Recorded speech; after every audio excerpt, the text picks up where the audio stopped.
Hello, everyone! Welcome back dito sa latest episode of The R Meets the C. Ayan, speaking of the R meeting the C, gawin na naman natin ulit yan.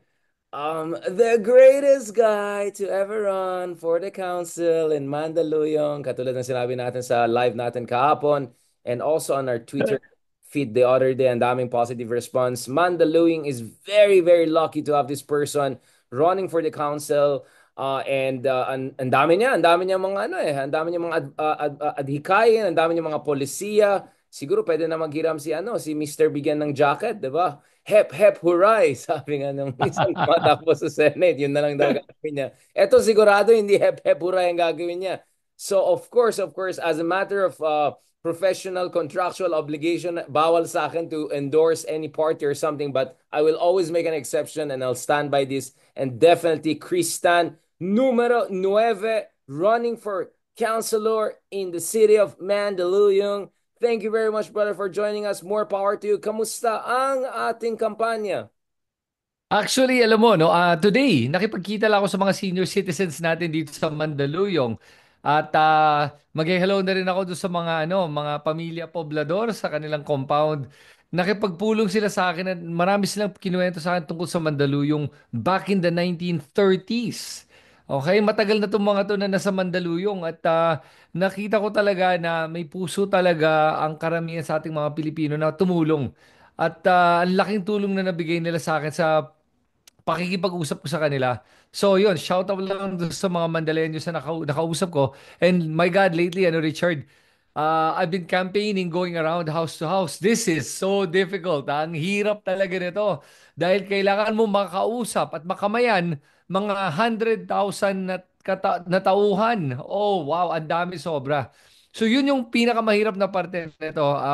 Tapos, yun, pagpiprint ng mga tarps, flyers, ang daming gastos. At ang pinakamahirap talaga siguro ay yung expectation ng karamihan na magbibigay ako ng 300 pesos sa mga mag-a-attend, yung mga ganon. At hindi ko nga, ano yun hindi ko kalakaran yung ganon bro. So, at sinusubukan ko nga ibahin ang pagkakampanya at pagiging public servant. Ayoko na nga sabihin politiko kasi hindi ako politiko, public servant po ako.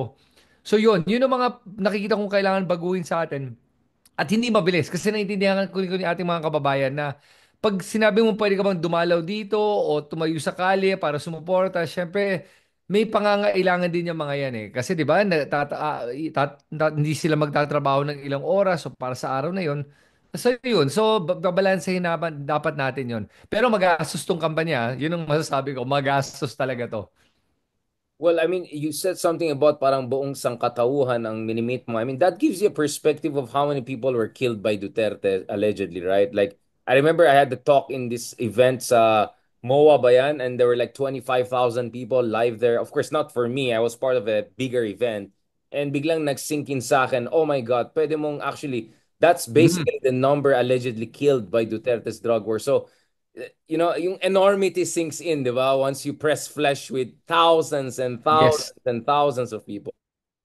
Yeah, it's ano nga sometimes nagugulat ako na hindi naaalala ng ating mga kababayan o hindi nila naiintindihan yung magnitude nung nagawang problema ni Duterte at yung kasalanan na nagawa niya sa sambayan ng Pilipino. Malala yun, kahit na nga sabihin mo nga hindi nga 30,000, kahit 6,000. Oh, let's go with PNP's muted numbers. Okay? Malala pa rin yun, 6,000 pinatay na Pilipino. And alam mo, Richard, naalala ko lang to while we're talking about it, in 2017 or 2016, if I remember correctly, yung isang babae na sinasabi nilang drug pusher na sa mga A class, class A, yung mga social, mga alta diyan literally binabasa sa isang sasakyan tapos binaril siya dito sa may White Plains, dito sa may Corinthian Hills. Talagang literally on the side of the road, binabasa, papapapapap, pinatay siyang ganon. Alam mo, sabihin na nga natin totoong drug pusher siya. Sabihin na nga natin. Okay? Pero para gawin lang yun, barilin lang ng ganyan, medyo again, pag may death penalty tayo, pag yan ang gusto ng mga karamihan ng mga Pilipino, then so be it. Kung yan ang gusto ng ating karamihan, magpatayan tayo. Pero sana lang dinaan sa tamang proseso. Yun lang yun for me. Ako, hindi ako naniniwala sa death penalty. Pero kung yan ang gusto ng karamihan, well, then again, let the majority decide kung yan talaga. Yun, kaya ganun, naalala ko gaano kalala yung problema ng panahon na yun. Nakalimutan na natin, na-romanticize na natin kasi yung mga nagawa ni Duterte na parang ang galing-galing, may kapayapaan. Huwag mo kalimutan na half his term, may pandemya. Kaya tahimik talaga nung last part of his term from 2020 to 2022 may pandemya kaya talagang tahimik tayong lahat. Yun lang, yun na sa akin na pinaka-glaring talaga sa mga nakita Pero natin eh. yun yung problema, di ba? Like, unang-una, we don't know what was going on there kasi ang kutob ng iba is parang naging open season eh. Kunyari, ako, may problema ako sa'yo, pag namatay ka, sabihin na lang natin retrospective, hindi, drug peddler yan, drug dealer. You know what I'm saying? Like, it was so easy for mga karibal sa business, I don't know, yung mga issues sa jowa, whatever, for anyone to just go and kill someone else and just say, oh, siguro drug dealer yan, di ba? Yung parang naging ganun na eh, open season siya bigla eh. And of course, Yes. suspicion is some of these were rival groups killing each other. So, baka alta syudad yung isa, yung pumatay sa kanya, yung taga-ibang kalaban na alta syudad na involved din sa drug dealing. But as you correctly said, I mean, first of all, we don't have death penalty for a reason dahil the last time we had death penalty, so many things went wrong. So, there was one study, bro, that showed that possibly 7 out of 10 people who ended up, and I saw a number that put it at 9 out of 10, who ended up on the death penalty, on the death row, ay potentially innocent at maraming irregularities doon sa kanilang mga legal cases. And basically, karamihan ng mga na-death penalty sa Pilipinas in the past belong to the social class who couldn't afford good lawyers. So it was also very anti-poor when we had the death penalty. Many people ended up there who in retrospect were innocent or found innocent or there were many irregularities found. Pero dahil wala silang matinong abogado, they couldn't afford a good lawyer, nadali sila. So actually, people forget we used to have death penalty and many things went wrong. But this is even worse than a formal death penalty. This was an informal open season, kumbaga mass murder. Yeah, absolutely. And at the end of the day for me yung kung tama sana yung paraan kung paano nila nagawa tong drug war, walang problema. It's the fact that maraming abuses na nangyari at maraming collateral damage. Yun eh. At ginamit nila yung drug war to be able to go against the enemies of Duterte and their family and their cohorts and friends. Nakita nga natin to sa pagpatay kay General Barayuga na ginamit ang drug war para ipintura siya na parang drug pusher daw siya or drug addict or whatever. Na wala naman siya talaga dapat sa drug list. Mabait na tao to, walang kinalalaman dito. Kaya nga nagalit yung military eh. Kaya yung military ay hindi talaga sang-ayon kay Duterte dahil sa ginawa ng mga kapulisan sa isa sa kanilang mga kasamahan sa military. Yun yung isang pagkakamali ni Duterte. Kaya doon natin nakikita yung uneven application of the law only applies to kung kalaban ka o hindi ka kasama, patay ka. Pero kung kasama kita, ligtas ka. Yun yung pinaka nakakalungkot dito sa ginawa nila. Well, in a way, actually, we became more like narco states than the Ay, other way around, right? Tingnan mo yung Mexico, Colombia, naging civil war basically. Any police could accuse another politician of drug killing. A politician would kill another politician for drug killing. Hindi lang yung Pablo Escobar versus, I don't know, yep. Cali Group. Wala na, nagkadamay-damay na. Yun yung problema eh. Once you go bara-bara, you open up a floodgate. Basically, the gates to hell were open during Duterte. And that's where many things went wrong. I mean, I'm sure if we investigate many of the killings, sobrang suspicious yung circumstances at yung intention, di ba? At yung narco list ni Digong, napaka-suspicious yan. We never know how exactly ended up with that list. For all we know, and that's what Senator Trillanes and many are saying, he was just using that to scare politicians to follow the script. Like, if hindi ka sumunod, nasa narco list ka, open season ka pare. Di ba? Yung may isang mayor na pinatay in the middle of the day habang may flag Yep. ceremony. Di ba? Diyan sa may Laguna ba yan or something? I mean, Yeah, that yeah, that was bad. scary as hell, brother. Yeah, sniper yun ah. Professional sa it could be military, it could be police, pero sniper yun. That was Or a professional mercenary. hit. Mercenary, yeah. Yeah. So for me, yun yung mga nakakatakot sa mga nangyari ng panahon ngayon that people seem to tend to forget. So kanina nga no, Richard, I did a live stream with a school in Palawan. Mga social workers, students. And pinag-uusap kami, nararamdaman ko nga sa mga estudyante na karamihan sa kanila ay parang naniniwala sa narrative na pinapalabas ni Duterte. At ang maganda lang nga dito is pag at least estudyante ay nag-iisip pa kahit papaano at kung binigyan mo naman ng tamang sagot na nagme-make sense, na logical, nakikinig din naman sila. So, kaya ginagawa ko tong mga live stream with schools para makita ko din yung pulso ng ating bayan eh. At nakikita ko nga sa mga estudyante na kahit sila mismo nalilito na sa impormasyon na nakukuha nila tungkol sa ICC, tungkol sa mga hearings na to, at tungkol sa pag-aresto kay Duterte, at yung kay VP Sara daw, yung mga ganong issues, maraming tinanong sa akin. At natuwa ko nga kasi nakita ko na kahit papano, kahit nakikita mo na parang naniniwala sila sa pinakakalat na propaganda o fake news na kahit papano, willing pa rin sila makinig sa lahat ng punto na binabanggit. At sana nakapagbago tayo ng isip doon. Yun naman talaga ang punto natin, Richard, why we do these things and we talk about it. So people will have a better, more critical way of thinking about the situations that are happening. Speaking of Palawan, I don't know if you have watched that movie, yung Delicado. Yung story ng mga environmentalists sa Palawan who were trying to save yung deforestation. And then the next thing you know, nanarcolist na sila ni Digong dahil Oh, mga politicians dyan sa Palawan who were interested in exploiting the natural resources there. So next thing you know, para even environmentalists and mayor of a small yes. town who was defending them, lahat sila, they ended up dun sa drug list. It's a documentary movie that I really suggest everyone to watch, Delicado. Yun po yung title niya. Nakakaiyak siya. You can just look at actually his trailer for free online. Doon mo malalaman na how weaponized in the worst sense of the word yung drug war ni Digong. Anyone who could whisper into the ears of Digong and next thing you know, Yep. nandun siya. Yun pala, etong tao na to ay defender ng environmental rights, defender ng human rights. Yung pala the next thing andun siya. Or worse, yung iba na red tag, 'di ba? Ay, NPA yan, communist yan. You know, that was insane, brother. That was basically fascism. Basically, that was fascism, bro. I mean, that's how it Yeah. works in fascist regime. I don't think that's Yeah. populism anymore, bro. Populism is like Erap Estrada, Yes. FPJ. That was basically fascism, bro. I think the word fascism is quite appropriate to understand what was going on. Yeah, I agree with you. Duterte is a fascist. He acted like one. At no matter how you flip it around, it's really how it is. Kaya pinapaalala ko nga sa ating mga viewers at sa mga nanonood ng mga ganitong klaseng podcast, ay alalahanin nyo na kailangan talagang pag-isipan nyo muna, tanongin nyo sarili nyo, ano ba yung prinsipyo nyo? Ano ba yung pinaglalaban nyo? Kasi nakakalimutan natin yun sa pagiging panatiko natin at sumusunod lang tayo sa mga personalidad na sinasanto na natin sila sa lahat ng ginagawa nila. At doon tayo nagkakamali.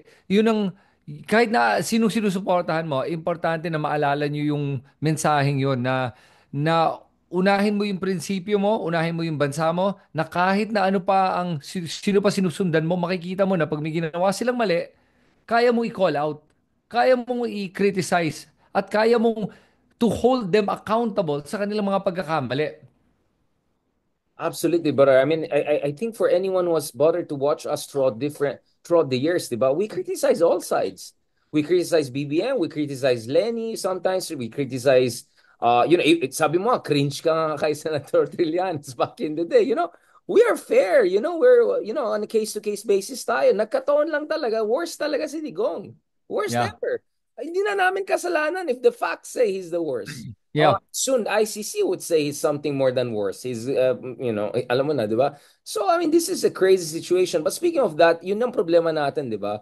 Hindi tayo pwede umasa sa ating domestic institutions to hold powerful people to account because, let's look at it, brother. Etong latest quote-unquote eye roll to the max hearing ni Amy Marcos. Can you break it down, brother? Because to be honest, hindi ko masikmura. Hindi ko sinasabi yan bilang isang Ilocano na iritang-iritado sa Ilocana na inaaway ang sarili niyang kapatid. Parang that's a big no sa amin yan. I'm not saying we're like Palermo, Italian style family loyalty, but sobrang kawalang kwenta yung ginagawa niya. And she's like Foreign Affairs Committee chairwoman. I don't know how she ended up there. What is her relevant? Anong alam niya on Foreign Affairs? No one takes her seriously, honestly. She gave a speech in Washington, D.C. Everyone I know in Washington, pinagtawanan siya. Sabi na she was the most out of this world nonsense that they listen to. But speaking of Wow. world nonsense, brother, let's talk about this. Yeah, that's why she's not invited to any serious think tank in the world anymore. Sinakyal yung ano ng brother niya nung nag-talk siya sa one big think tank in 2022 or something like that. No one takes her seriously, bro. I'm talking to serious people. Brussels, Tokyo, Washington D.C., New York. Wala, no one takes her seriously. But speaking of her Mm. hearing, I couldn't take her seriously. So what's going on dun sa latest hearing niya? Quote unquote hearing. So, okay, so ito na yung pangalawang hearing ni Amy Marcos at ngayon ito yung naging issue. Kumpara sa unang hearing niya na nagkaroon na sila ng mga initial findings pa lang daw, ngayon sa second hearing, nag-decline na yung ating executive department from attending the hearing. Ang sinasabi nila is executive privilege daw at yung sub judice rule. Ngayon, pinapalabas naman ni Amy Marcos dito sa hearing na to at talaga pag makita mo, walang tao. Ang laman lang talaga nun ay si Amy Marcos, si Bato de la Rosa, and si Alan Peter Cayetano at saka si Bongo live via Zoom. So nakikita mo dito na kung sino-sino lang yung mga pumunta. At ang binabanggit nila dito ay bakit daw tumatanggi yung ating executive department at ini-invoke nila yung kanilang executive privilege. At parang daw ang dating dito ay wala na daw checks and balance ang ating Senado. At ang ating co-equal branches of government, the executive and the judicial and the legislative, which is the Senate. At pinapaalala nga ni Amy Marcos sa ginagawa nila to in aid of legislation. So, dito sa buong Senate hearing na to, I'll tell you na it's actually academic and moot at this point. Why they're doing this. Now, I understand that they're supposedly wanting to come up with legislation daw para ma-avoid to in the future. Ngayon, wala naman kasing batas na nagsasabi na bawal yung ginawa ng ating executive department. Okay, and I understand, by the way, and I'm not a lawyer, by the way. So I understand yung sinasabi ni Supreme Court Justice about the kailangan may judicial body, competent judicial body that issues the warrant of arrest para lang daw makita na walang malalabag na batas at hindi nalalabag yung rights nung ina-arrest. Pero at the same time, ito yung palagi ko sinasabi dito. Pag ang ating judicial system is already broken, as it is, we know it's broken. How do you expect a warrant of arrest to be served when the judicial body tasked to be able to serve it is broken? It is so broken, which is why Duterte ay malakas ang loob na sabihin na I'd rather be tried here. Kasi alam niya na kaya niya ang ating judicial system. So yun, anong gagawin mo? Kaya nga pumunta na tayo sa ICC dahil nga nakikita nga natin na broken nga tong judicial system natin. And it has been shown in so many instances. Ang kulit ko na nga dito eh. Mukhang di pa nga alam ng lahat to. Remember, a case was filed against Duterte before. What happened? It was thrown out of court even before it went to a hearing by the prosecutor. Oh, he weaponized the law against De Lima. De Lima was in jail for 7 years for something that was completely fabricated by the fact that it was Duterte who was forcing the judicial system to abide by his will. He pushed his will across all branches of government. I find it so ironic that right now, yung Senate natin ay nagsasabi na kailangan ng due process, all of this. And, hearing Alan Peter Cayetano talk about yung parang wala na daw yung co-equal branches of government and we need to be able to do this right. I hear him, but it's so hypocritical of him to talk about the rights of Duterte and not talk about the rights of the victims that he himself denied when he was still in Senate during the time of Duterte. How many times has he denied that there were even dead people? Wala naman daw EJK. Hindi naman daw nangyari yan. Prove it. May ganun pa siya eh. Yung ini-interview siya ng foreign reporter. So it was so ironic for me to hear that. And you could sense that this is really politicizing a very straightforward criminal case, which is crimes against humanity. So Alan Peter Cayetano spoke out, and I wanted to bring this up, Richard. Napanood mo ba? Hindi. Did, Hindi ko did, did, naman did you get... siguro, bro.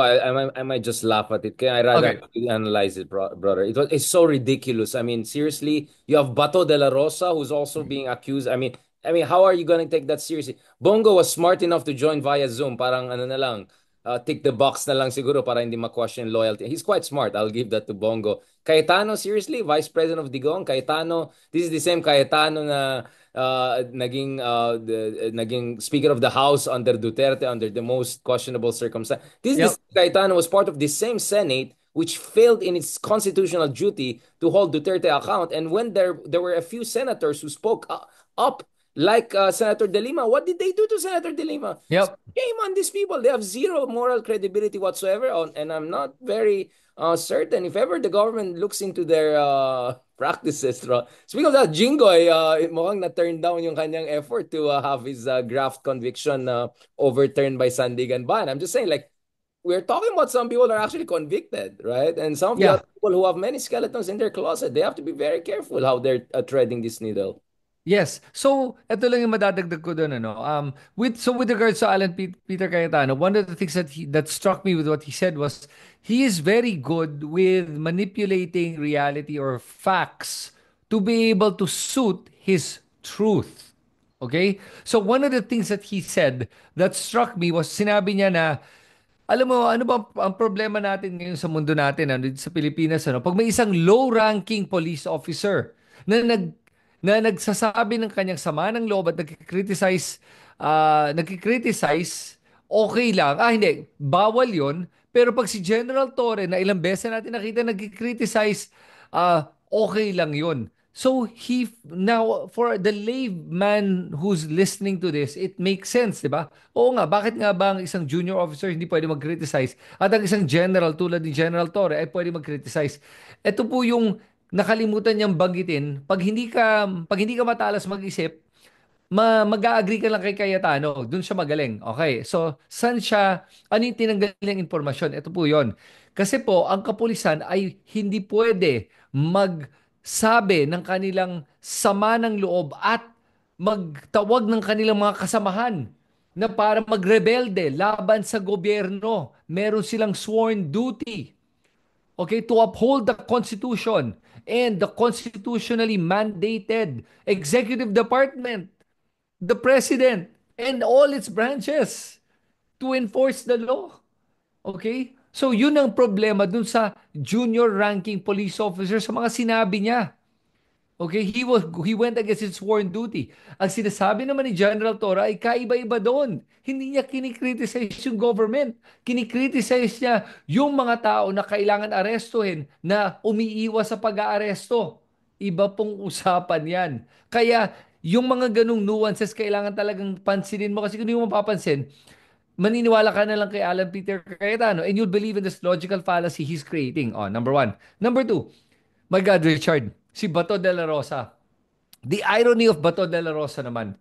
Ito sinabi niya. Sinabi niya na sana he's calling on President Trump to punish yung mga tumulong sa pag-aresto kay Digong dahil finreeze na nga niya yung assets ng mga, di ba, yung mga parang with regards to the ICC, those are corroborating with the ICC. Sanction, yeah, they released a sanction recently. Right. So he's Yeah. now calling on Trump to do The that for US, Philippines. the Yeah. United States to help them. Meron din si Yeah. Chika rin na Vladimir Putin naman. They're asking also Putin to help them. Like, Right. talagang, talagang beggars can choose talaga.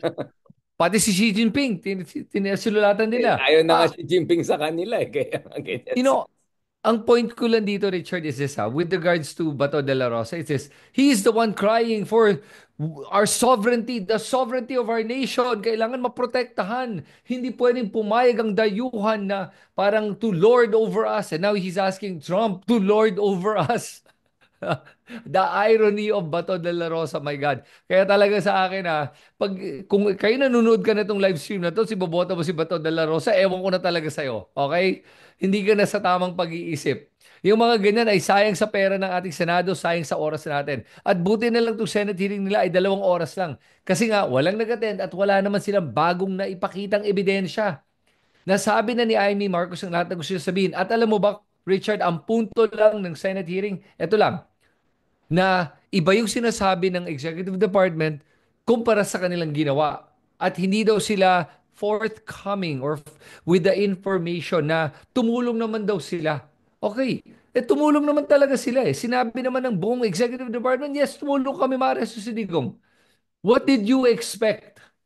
Ha? To give Digong a silver platter and give him a free pass after what he did to the people of the Philippines, hindi lang to the people of the Philippines. And you expect BBM to also be nice to Digong na tinatawag siyang bangag, drug addict, mag-follicle test. Tapos tinrete siya ng anak and you expect him to what? Just roll over and say, okay guys, ICC wants you and you did commit a crime and I Oh, don't agree with what maybe you that's did. what exactly they were. Maybe that's their problem. They thought they can just slap around the president and get away with it the same way they got away with allegedly tens of thousands of extrajudicial killings. These people have been enjoying Yes. impunity Yes. for so long. I think they've been totally out of this world. Speaking of Bato, this is the same guy who had that hearing about that. Sino yun? Oh Jonathan my God. Morales. I mean, this is a gallery of rogues. This is circus. But I'll tell you what, brother, I'm so happy na hindi pa nakauwi ata si Robin Hood Padilla because because had Robin Hood been in that hearing, pero sa bagay, actually, baka nga mas maganda andun si Robin Hood sa hearing kasi mamaya magtatanong naman siya, paano kung may urge ako doon sa The Hague, may urge ako, di ba? May urge yata siya kaya hindi siya umuwi eh. Marami siyang Yeah. eh. Nakita mo ba yung sinabi niya na pag nakita niya si Digong, saludo ako sa'yo, ikaw ay isang bayani. Tuloy nag-comment ng mga tao, ex-convict loves future convict, yung mga gano'n. At saka, ano lang para sa akin, what IME is doing right now is grandstanding. That's all it is. Because again, if you look at it, what law was really broken? There was an arrest warrant by the Interpol. Okay, now they're debating that it wasn't by the Interpol, it was the ICC. But you cannot affect an arrest warrant unless it was the Interpol, through the Interpol. Anyway, regardless, the point is there is an arrest warrant for Digong. Now, the executive department has the option to cooperate or not. And yes, they did say they're not going to cooperate with the ICC, but can you blame them when the arrest warrant arrives? Tapos sinasabi nila na pinagsasab ang parang ang pinalalabas si Amy Marcos ay pinlano naman daw to. Bakit nila sinasabi na nabigla daw sila one morning, andiyan na daw. Okay, again, nuances. Okay? So for the people watching, you're gonna say, tama, tama. Pinlano nila to. Huwag na nilang panggap na surprise daw sila. Ang sinasabi lang nila, they know an arrest warrant is coming. So they prepared for it. Pero nagulat sila nung dumating na nung araw na yon, they didn't expect it was that day. They knew it was coming, but they didn't know it was that day. Which is talaga naman, magugulat ka when it arrives in the middle of the night. That's all it is. Well, they didn't Oh, also know that Duterte was also gonna come headlong into like the trap. I mean, that's why I say, yeah, I mean, tabad yung ano nila. So, kasalanan din nila na neng-neng. yeah. But anyway, no, bro, but I wanna ask, I'm disappointed with you. I mentioned Robin Hood Padilla. You didn't say anything about sayang yung espasyo sa Senado. Oh, Parang bias ka. Bakit kay Rob, Bato ganyan pero kay Robin Hood hindi? In fairness kay pare, Robin Hood, di naman siya involved sa mga issue na yan, ah. alam mo, sa akin kasi, kay Robin Hood Padilla, wala na akong masabi talaga sa kanya. He is such a waste of my saliva. Yun lang masasabi ko sa'yo. He looks like a nice guy. I don't know if I'll enjoy having a drink with him, even if I don't drink. Pero that's about it. That's as far as honestly, I don't really care much for him. Wag na natin iboto yung mga ganitong mga clowns. Yun lang talaga. Pero mukhang may mga bagong clowns sa darating naman sa Senado Hep, within the hep, next few hep, months. hep, hooray. Oo, di ba? Magja-jacket na lahat ng Oh mga my tao sa God. Senado ngayon. Oh. Oh my God. Talaga. Para daw walang Yeah. away, hep-hep na lang daw siya sa ano, bigyan ng jacket si Rafi Oh. Tulfo para hindi awayin ni, ay, wala na pala si Cynthia. Sino ba ang mga kaaway ni Rafi Tulfo na parang halos wala eh. No, bro, Yeah. this. Okay, I want to ask you this. One thing I noticed in the first hearing was parang basically bine-berate si Torre and the tone that Amy was using on Torre, I didn't like that tone, my friend. She was talking to a senior PNP official, but she was talking as if ano lang niya si Torre. That was very disrespectful. And as I said, if there were to be a survey today, Torre will get probably twice or three times more preference rating than Amy. And sorry, Amy, mukhang matatalo ka naman for sure. I mean, if Torre were the one running for Senate, I'm 100% sure top 10 yan, if not top 5. So, Yeah. uh, that was bastos. That was disrespectful of Torre. The way she was just cutting him, not allowing him to finish his Mm. word.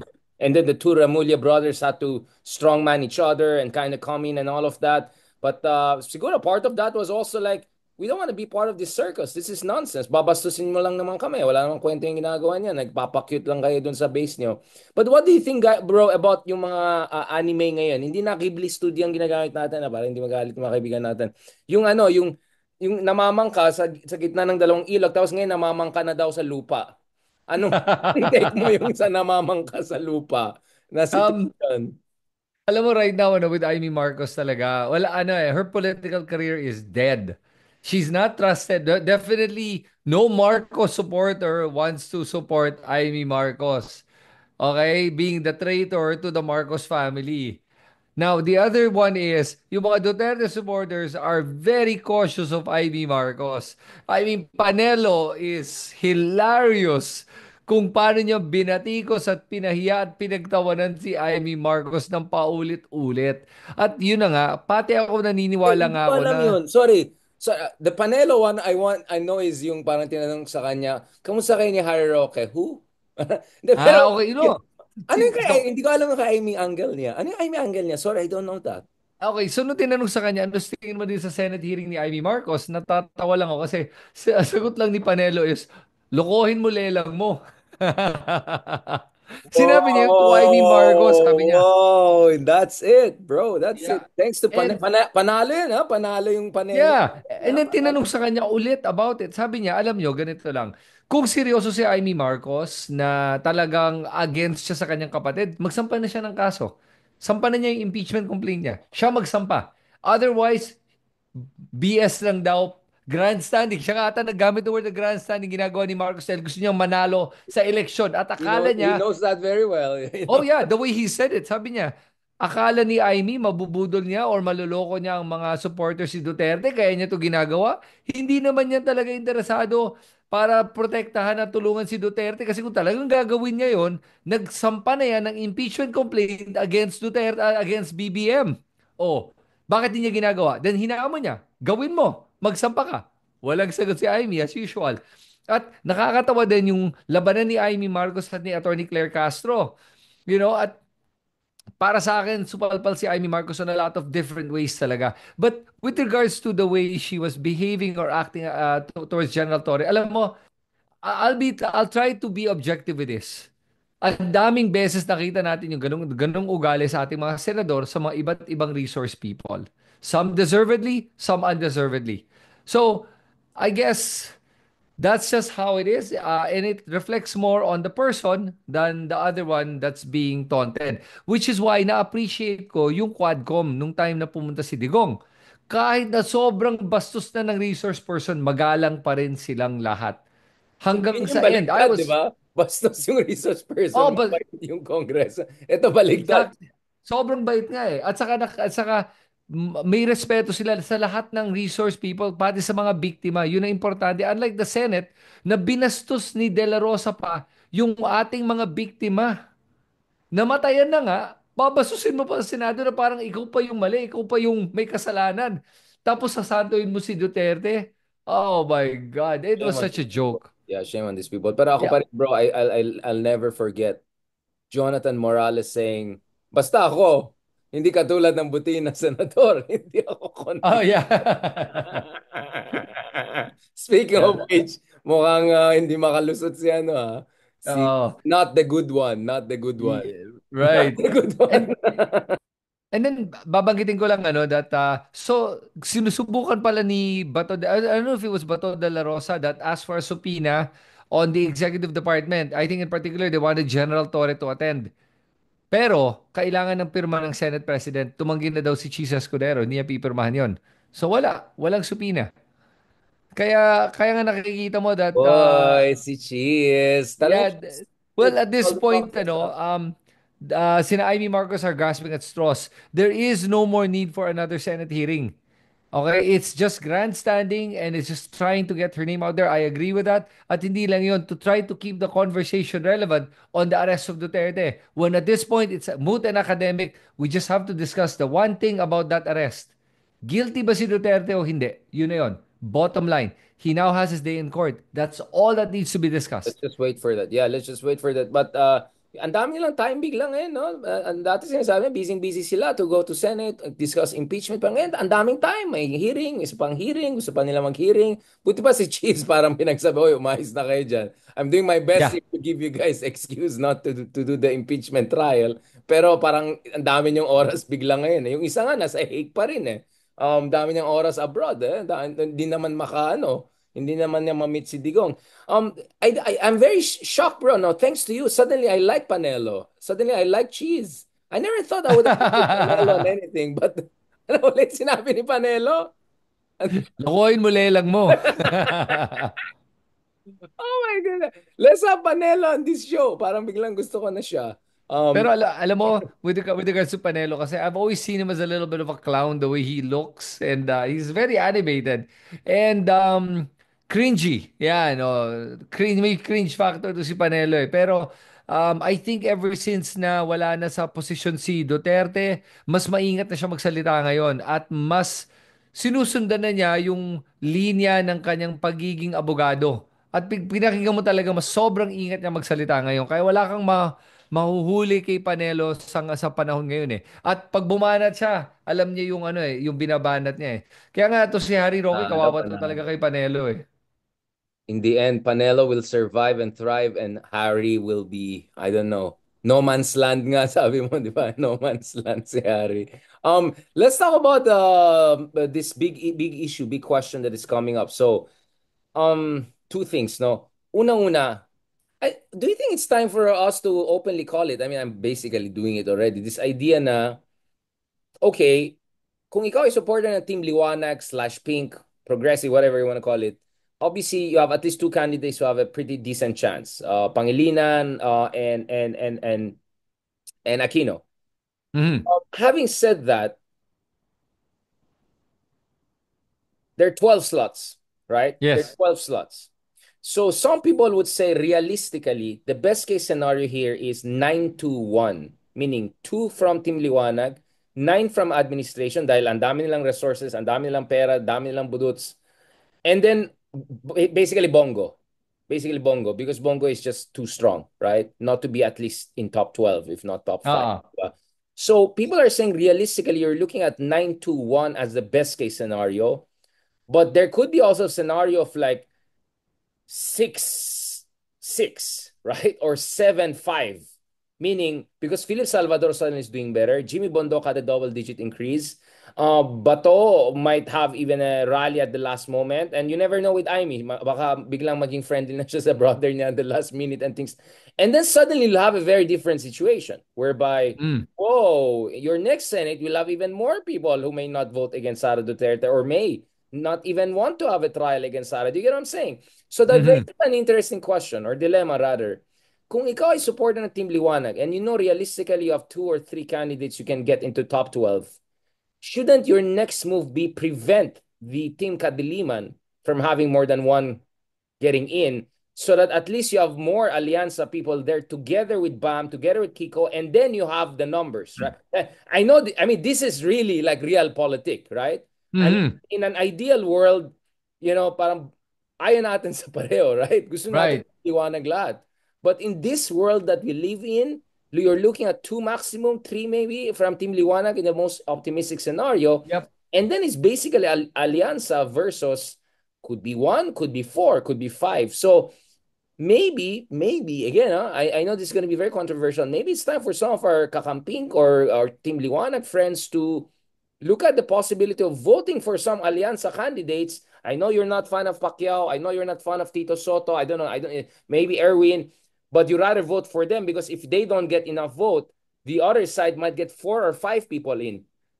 Mm. Real talk, bro. I'm going. This is real talk. Yep. So maybe I think Team Liwanag supporters should look at the scenario whereby am I going to support Purgatory or I'm going to allow seventh level of hell to have more representatives? Like basically, I'm talking about Dante Alighieri's by the way analogy lang yan. But anyway, Yes. you get what I'm saying, bro? Mm. So, Ale, okay, that you make a very good argument na kahit na ayaw mo for example iboto yung dalawang Tulfo, iboto mo na. Kahit na ayaw mong iboto siguro yung mga tulad nga ni si Pacquiao naman, di naman siya masamang tao, mabait naman siya. Pero in terms of intelligence, siguro parang halos magka-level sila ni Robin Wag, Padilla. wag, wag kang ganyan. Kaya niya nga mag-Scottish accent, di ba? I'm from So, Scotland. I'm from Scotland, Scotland. Sabi niya. yeah. Pero siguro, okay, in the top, when you talk about the top six, right? When you talk about the top six, maybe they don't need your vote kasi the top six, halos secured na yan di ba? So maybe you should really focus on the 7 to 13. So sino mga pwedeng ilagay mo doon? Yung mga kagaya ni na Abalos, Binay is secured, I think. Yung mga ganon, yan. And Binay, I like Abby Binay. I don't have an issue with Abby Binay. I think It's just she's that parang, I'm not sure numbers are that good. Medyo alanganin siya. yeah, exactly. So kaya dito mo masasabi na parang yung mga kakamping sa man in this case, maybe can throw their support to an Abby Binay or to Ben Hur Abalos. Therefore, taking out whoever is just above them, the Camille Villars or which is alyansa nga pala si Camille Villar o hindi na ba? Hindi ko nga alam. Nasaan na ba yan? Nasa purgatory na ba si Camille Villar? Hindi ko alam eh. Pero yon, tanggalin yon at sino pa ba yung mga nasa ilalim? Amy Marcos, yeah, para siguradong hindi na mapasok si Amy Marcos. So, those are the options. But for the top kasi, the top six, does it really make a difference, Richard? I don't think so eh. Be top 4 or 5 because we had historically cases someone was number 5 or 6 ended up number 13 or 14. So actually that's why si Ben Tulfo daw at some point medyo nervous din siya na unless he's top 3 or 4 parang feeling niya alanganin pa rin siya especially if you're not the admin. Remember Oh, there's wow. man vote Okay. and machine vote. So actually historically we have cases of people who are top 5 or 6 in the surveys and didn't make it or barely made. Okay. So actually, maybe you're looking at basically beyond top 5 strategic voting for some of the Alianza together with Kiko and Bam. I mean, I know this is brutally like, but it's not like voting for Pacquiao is the worst thing in the world, is it? Instead of No. having another Bato or another, I don't know, Philip Yes, Salvador or agree. I'm just laying out the cards there, like because don't underestimate Philip Salvador having a chance suddenly. I'm just saying. Yep. I mean, his drama is doing very well. All of his drama about Duterte, ganun. Even Jimmy Bundok's number went a bit up in some of the surveys I got to know. Last night, I had a long meeting, 12 o'clock ako natapos. I was talking to some of the survey agencies. So I saw some of the numbers, brother, behind the scenes. Some of them will never be published because they're for private clients, but some of them might be published baka next week or something. I already saw some of these numbers. I'm saying, my friend, I mean, maybe it's time for some strategic voting also there. And as I said, I think if you are a BAM or especially your Kiko, mas malaking chance mo to get solid North, I don't know, pro-admin votes than Yep. TDS vote. So, Right. Aimee has made their choice, bahala na siya, but I think Kiko and BAM have still some room. Because I know baka thinking nung iba is kurot-kurot na lang, kurot-kurot here, kurot-kurot there, get some in the center, maybe we'll have enough. But I think we're reaching a very interesting point because talagang medyo civil war mode na yung kabila eh. So, 'di ba? Yeah. Um I have another important dilemma. So this is the second dilemma I raised last night, which is, remember sa party list, isa lang pwede mong botohin last time I checked, right? Yes.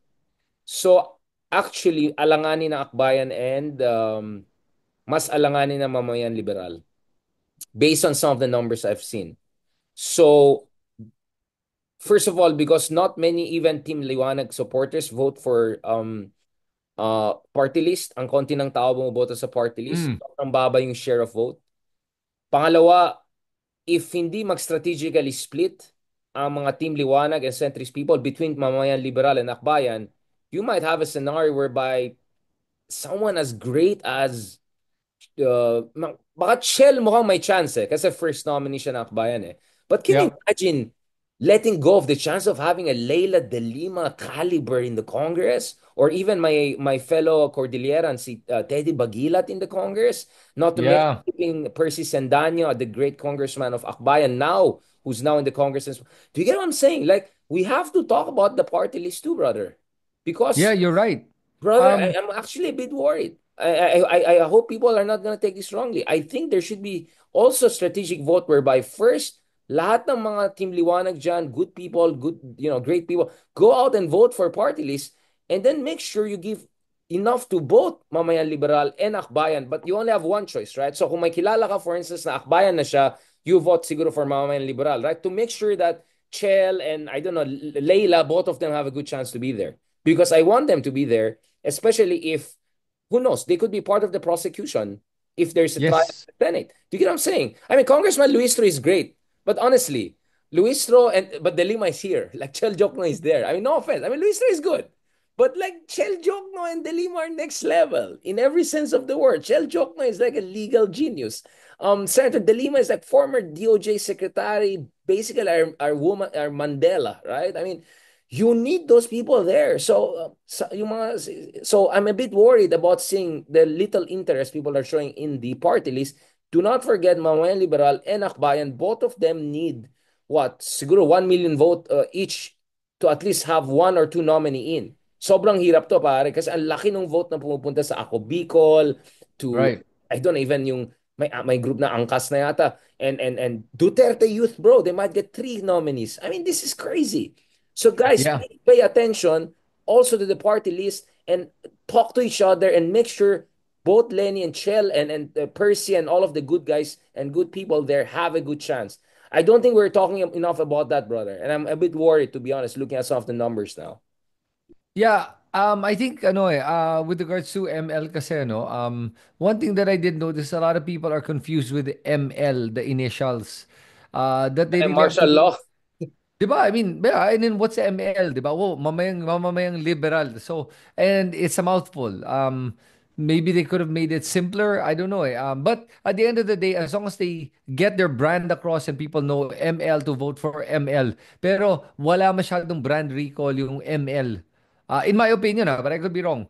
Brand recall was very difficult. As a matter of fact, the first time I heard of ML, napag ganun ako, anong ML? Manay Laila.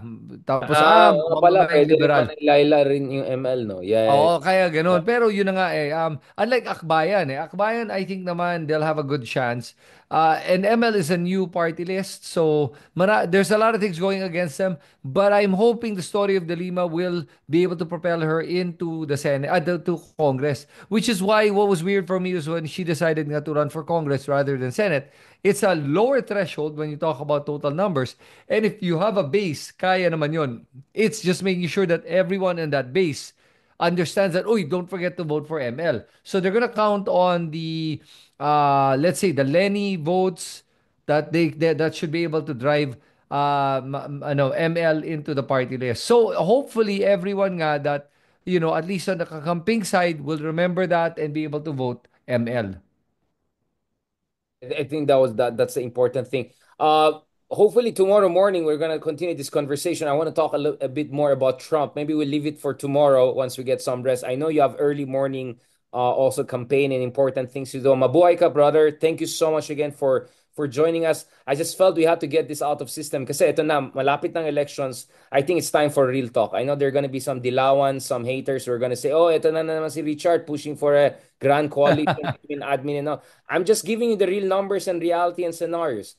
Bahala kayo. If you want to listen, next thing you're gonna have is what? You're gonna have 4 or 5 pro DDS in the next Congress additional. Good luck na. And then you might not even have a De Lima or Chel Jokno there in the Congress. You want that? Bahala kayo sa buhay niyo. If you wanna get something right this time, maybe you wanna listen because these are the numbers I'm seeing. These are the scenarios I'm seeing. But we can change things and we can change things for the better. It's a very fluid situation. Many things can change, including for good, as we saw in the case of the man that who is now in the right place he should be and will probably be there for the rest of his life. On that note, thank you so much, brother. Mabuhay ka. Number 9, running for the council, Mandaluyong, our greatest candidate for Mandaluyong, any office. Tomorrow we'll talk about Donald Trump's Liberation Day, tariffs on everyone. So we'll go one by one, all of the countries. And bakit tayo 17%, but 24 other countries just got 10%. Kawawa naman tayo sa Pilipinas. So there's a lot to talk about. And also the bad thing, parang Bitcoin is doing bad also, no? Stocks are down. Nasdaq was down 3%. My goodness. Yeah, we'll talk about that tomorrow. Yeah, crazy Actually, times.